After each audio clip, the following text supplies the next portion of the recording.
beta. So I finally got that taken care of. So now I'm able to show you what's in this week's packet. The packets are out. Please remember to pick them up. And if you haven't yet, there's planting bags also with your child stuff. I'll start messaging and texting all of you guys today, just to remind you guys, there's a lot of packets, and this one's actually kind of thick, but it's not a lot of papers. So let's just get right into it. Hopefully everyone's having a great day. And while I'm doing this, I just want to tell, shout out to our 1 May birthday this month, or this year, which is from Mr. Steele. He turned 5 on May 1st, so happy birthday, Steele. Hopefully everything's going well. And also congratulations to Mr. Messiah for becoming a big brother. I hopefully he's excited finally. He said he was taking some time, so we'll see. So we'll jump right into the packet. So there's some papers up front. I'll go through those later in the packet. I'm going to go straight to the activities to do at home, which is a 2-pager. They're all different colors, so if you don't have a blue or yellow, it's fine. I just kind of threw different color paper in there. So some of the activities to do at home that we put on this week. Now I'm just letting everyone know I'm taking stuff from Rainbows, which is our sister site over in Susanville too. So there's a lot more stuff, a lot more information, a little bit more of an explanation on some of the stuff. So if you guys have any questions, please contact me, and I can help you as much as I can. So the first one is if you have food dye and extra noodles or rice or any items that are extra. When it comes to food, we don't want you just wasting all your guys' food. Trust me, I've been shopping. I know how low noodles are. I know how low rice is right now. So you guys can really use anything. It doesn't have to be food-based. Just want to let you guys know if you have different objects that are all different colors, this will work as well. If you have stuff to tie-dye or dye, you can have them dyed already, or if you already have some dyed from previous projects or anything, have your child identify the colors and then sort them by color, shape, or size. How you can do this is by plates. Put different plates out and see how they can categorize it. If you have like marbles or anything like that that are going to roll off the tables. Another one is, since we're not able to head to restaurants right now, try to have your child create their own restaurant. I know a lot of our kids have the fake plastic food or the kitchen stuff. Help them create their own menu. If you guys have any of the last bit of newspaper ads or magazines that you guys still have, really anything that you guys don't need. Don't just let them start tearing stuff up. Or you can draw it if you want to. And then what you'll do is basically put it on a piece of paper, have them glue the pictures of the fruit, vegetables, anything that they want in their restaurant, and write the name of the food underneath it, so then it's that recognition of the picture and the word, and then also have them try to write the word underneath it, so then it's one of their own menus. This way you guys can change it up really for anything. You can even play if they don't have fake food, have them try to make breakfast, lunch, or dinner for you guys with the food that they see around their kitchen. Try to keep as much in their environment as possible, and then find a pad of paper, a piece of paper, or anything that they can use as a tablet, or oh my goodness, a ticket. So that way they can be practicing if they're waitresses or waiters, or no Sharpies. Sorry, I'm at my mom's house today, so I have kids running around.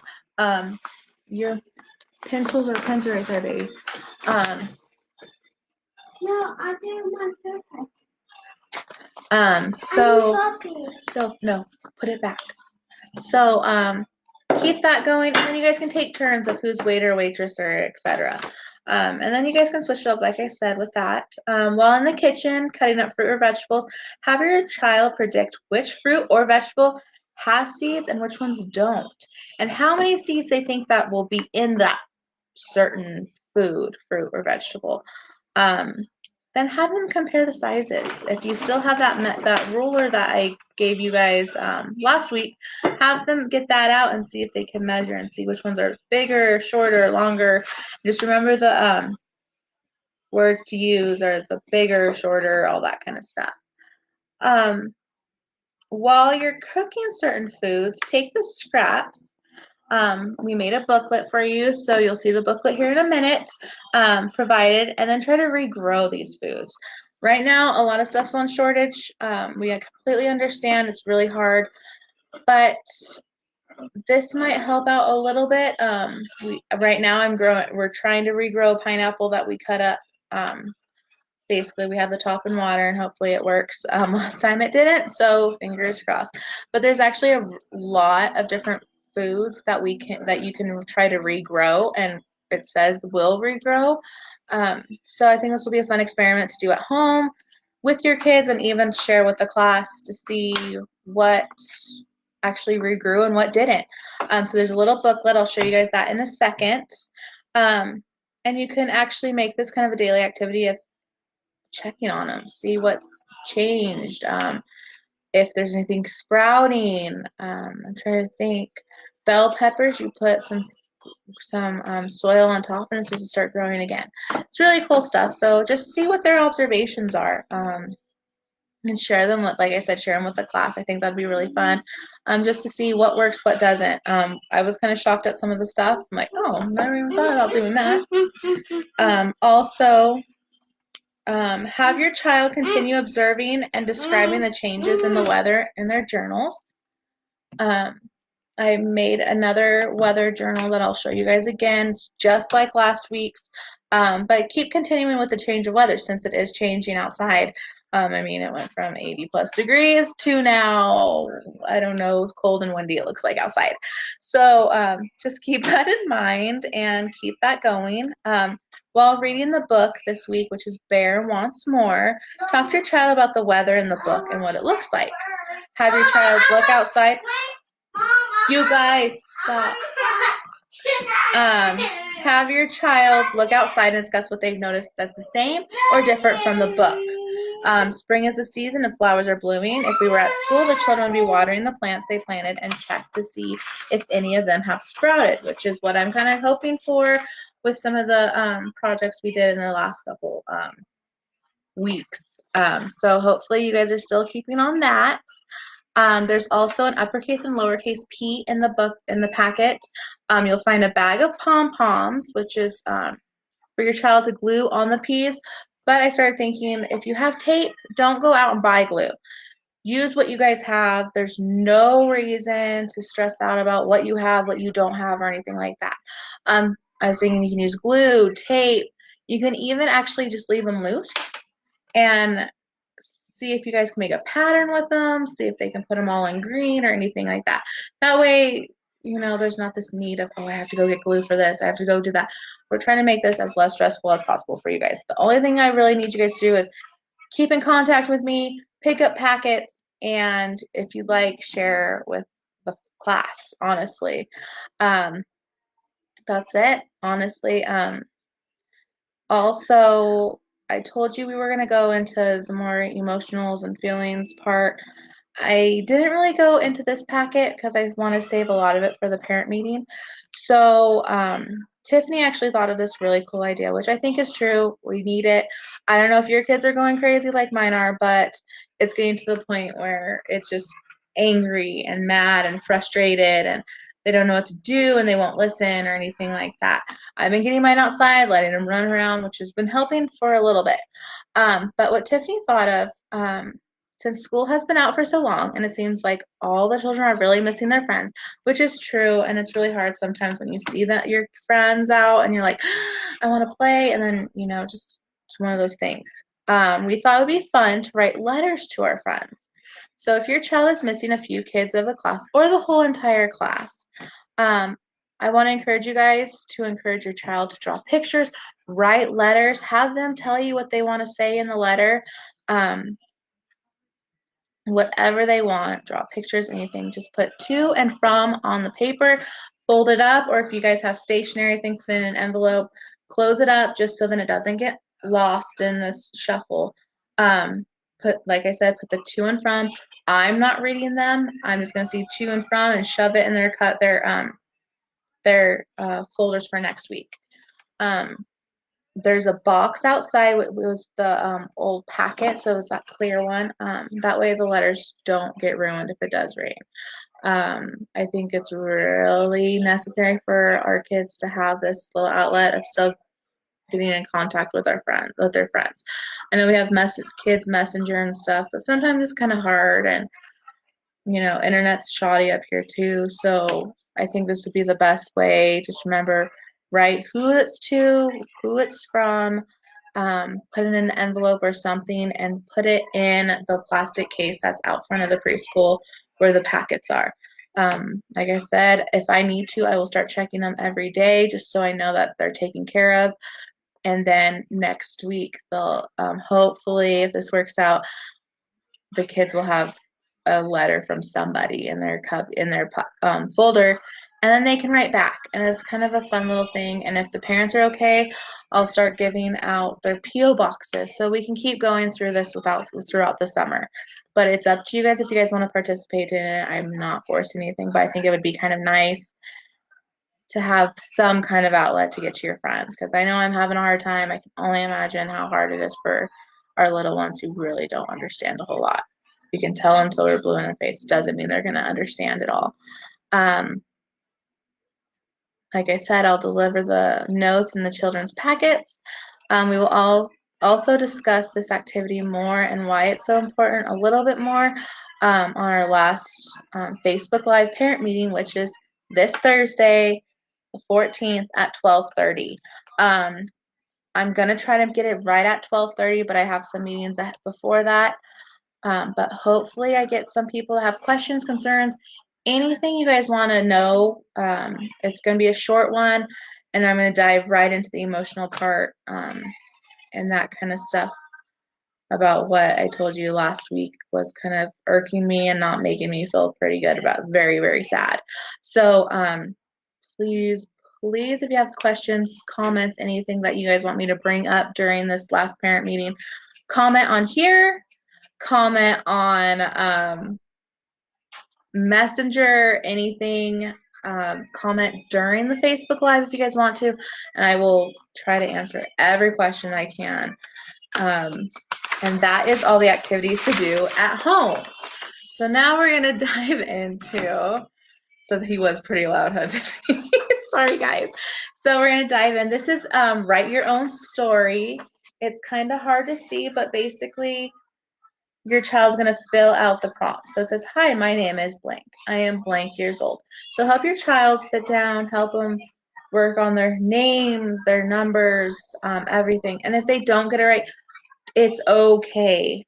Even if it's just scribbles, lines, anything like that. That is actually a step of the writing process, is the squiggles and the circles and everything else. So just keep that in mind when you guys are working on these sheets. It's not a major stressful thing. We're just trying to keep your kids busy and have fun little things you guys can do at home, things that we would be doing in the classroom. This is a fun little paper I put together. You really can't see it, sorry. It's basically saying more in different languages. So you have sign language up here. I put Spanish and Japanese and German and Polish and Russian and Greek and French and Chinese, Hawaiian, Irish, Italian, Swedish, Ukrainian, and Thai. So this is kind of a fun little thing. Some of these ones if you go to Google, they'll tell you how to say these words, and it's really funny because then you're just kind of saying them throughout the day because it's just random things.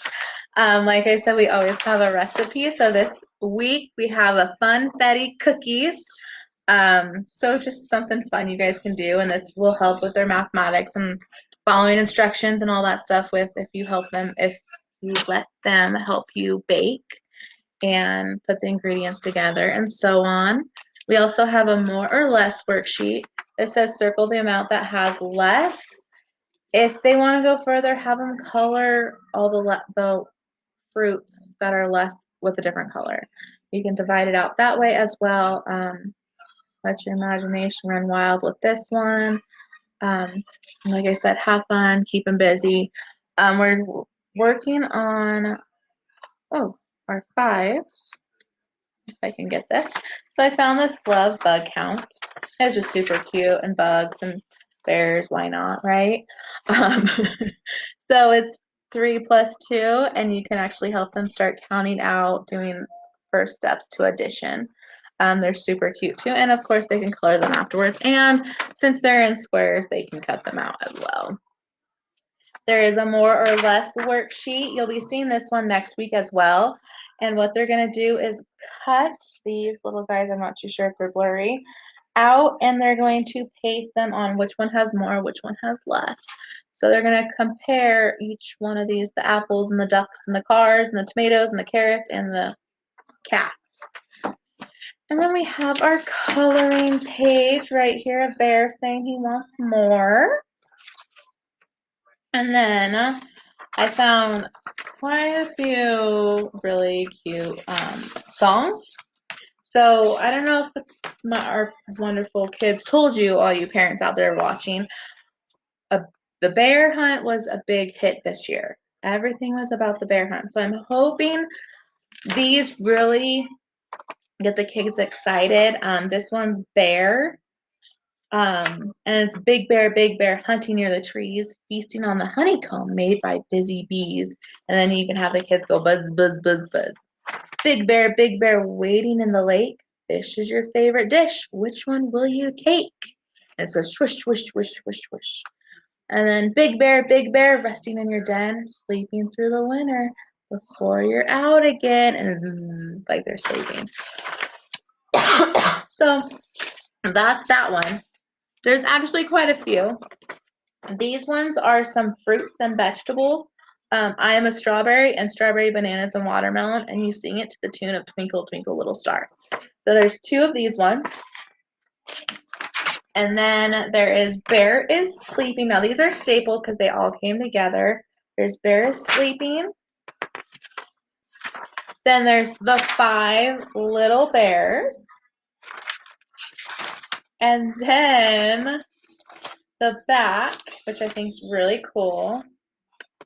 There's 5 little bears with the 1, 2, 3, 4, and 5. So like your guys' kids can cut this out, and then they can really get involved with the songs and stuff using the 5 bears.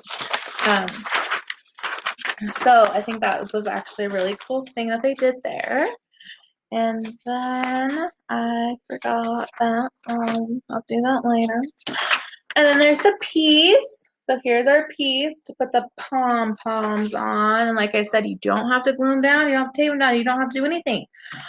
Just let them sort, whatever. The pom-poms were a big hit as also this year. So they might get everywhere, and I apologize. And here's the little bag of the pom-poms right here. I honestly don't think there'll be enough to cover all the peas. So you might have to improvise with some other things that start with peas that you might have around your house. Pink, go by the colors, anything like that. And then we're also working with a lot of our speech therapists as well with these packets. And so they found some really cool this one is a comprehension questions. And they ask questions like, what season was it when Bear woke up? How did Bear look when he woke up? And it's thick or thin, grass, flowers, spring, winter. So this is a fun one that you guys can do with the kids. Sorry.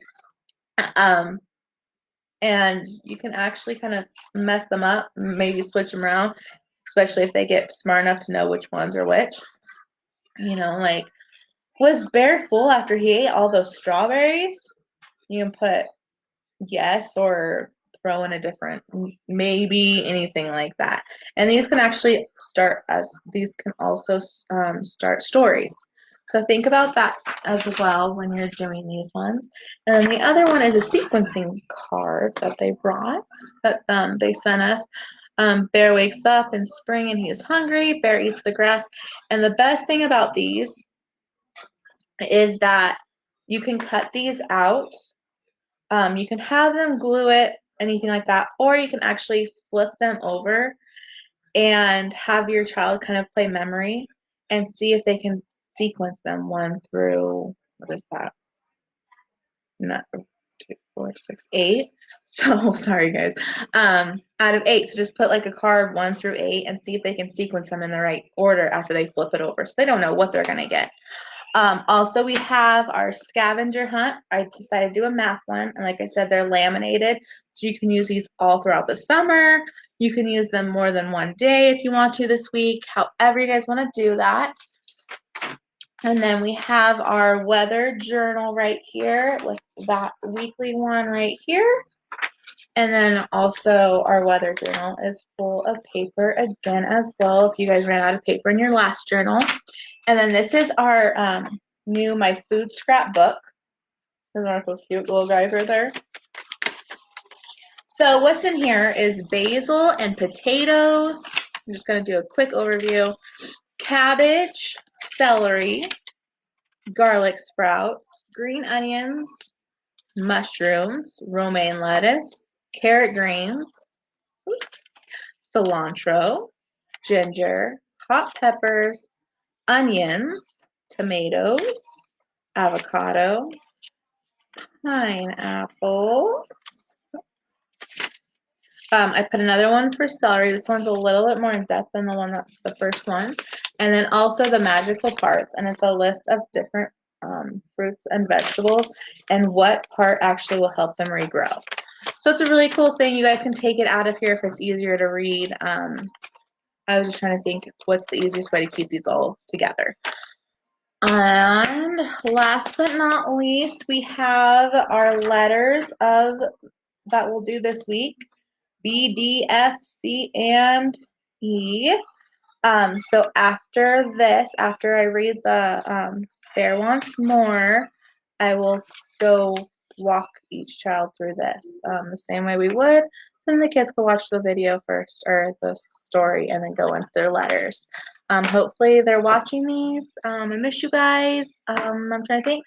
I think that is it. And don't forget, if your child wants to write notes to their friends or their classmates, the plastic bin is out there. Just make sure it's folded up so no one else can really see it with the to and from on there. And I will put them in their folders for next week. I will see you guys in just a couple minutes to read the story and go over our letters of the week. Have a great day.